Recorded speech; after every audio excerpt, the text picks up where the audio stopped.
दुमका लोकसभा क्षेत्र के भाजपा प्रत्याशी सीता सोरेन झारखंड मुक्ति मोर्चा के प्रत्याशी नलिन सोरेन पर वार किया। नलिन सोरेन ने ऐसा पलटवार किया कि सीता सोरेन को कहीं लायक नहीं छोड़ा। जी हां, बता दें कि दुमका लोकसभा क्षेत्र के दो प्रत्याशी, एक भाजपा के प्रत्याशी सीता सोरेन जिन्होंने पूर्व सांसद सुनील सोरेन का टिकट वापस करा के भाजपा प्रत्याशी बनी है, दूसरा झारखंड मुक्ति मोर्चा के सबसे वरिष्ठ नेता नलिन सोरेन जो झारखंड मुक्ति मोर्चा के दुमका लोकसभा क्षेत्र के प्रत्याशी हैं। दोनों ही अपने जीत के लिए एड़ी चोटियां किए हैं। कैसे हम चुनाव जीतेंगे उसके जुगत में लगे हैं। इसी दौरान सीता सोरेन ने नलिन सोरेन पर बीज घोटाले का एक मामला उठा दिया, यानी वार किया उन पे। आइए सुनते हैं कि सीता सोरेन ने क्या कहा। यही मुद्दा है। सबसे पहले बात तो जो कैंडिडेट है वो बीज घोटाले में फंसे हुए हैं। एक एक करके ये सारे लोग जेल जा रहे हैं। जेल भरो अभियान जो चल रहा है ये कब तक चलेगा पता नहीं, क्योंकि 3 साल से तो ये धीरे धीरे करके चल ही रहा है। आप देख ही रहे हैं वहां से पाकुड़ से किस तरह के वहीं से शुरुआत है और कब तक चलेगा पता नहीं। लेकिन आज के डेट में पब्लिक पूरी तरह से जाग चुके हैं। वो समझ रहे हैं कि अब आखिर अब आने वाले दिनों में विकास किसके माध्यम से होगा। पूरे के पूरा विकास होगा तो भारतीय जनता पार्टी के।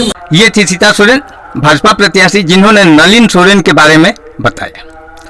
पत्रकारों के माध्यम से जैसे ही नलिन सोरेन को ये बात जानकारी मिली तो नलिन सोरेन भला कहाँ चुकने वाले।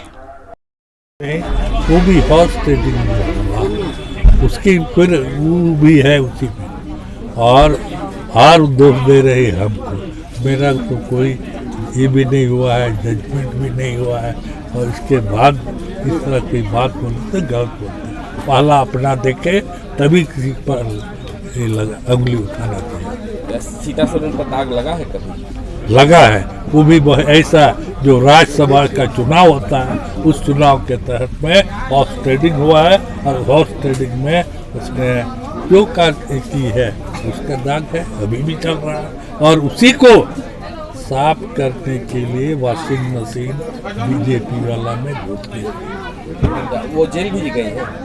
जेल भी है। आप पर जो उनके द्वारा आरोप लगाया जा रहा है, उनका आरोप कितना जायज माना जाए? देखिए, वो तो पेपर कटिंग में केस हुआ, पेपर कटिंग के उसी में केस हुआ है। अब ये कहाँ जायज है नहीं जायज है वो तो माननीय न्यायाधीश किन्हें बताएगा, और निश्चित रूप से बेदाग। जब वो पार्टी में थी तो नहीं बोलती थी, आज भाजपा में चली गई है तो बोल रही है। आखिर कोई उनको बहका रहा है क्या? इसके लिए तो वही है बीजेपी, जो उसका गुरु अभी बना हुआ है वही भड़का रहा है। वही ने उसी ने जो घर को तोड़ने का काम किया वही अभी भड़का करके।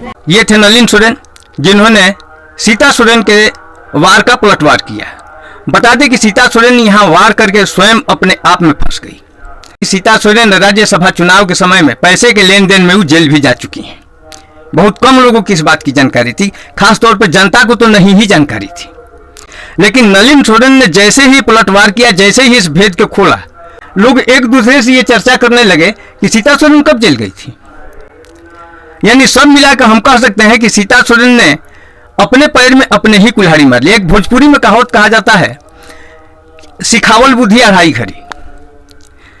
बड़ी पार्टी में तो चली गई, अब बड़ी पार्टी वाले लोग जिस तरह से उनको वार करने को सिखा रहे हैं उसी तरह से वार तो कर रही है, लेकिन वो ये सोच नहीं रही है कि इसका पलटवार कैसा होगा, उस पलटवार से हमारी क्षति क्या होगी। बहरहाल जो भी हो, लेकिन सीता सोरेन अभी तक जितना भी वार किया, पलटवार में उसी को नुकसान की संभावना है और उसी के नुकसान दिख रहा है। दुमका से द न्यूज़ 24 के लिए अजय कुमार भारती।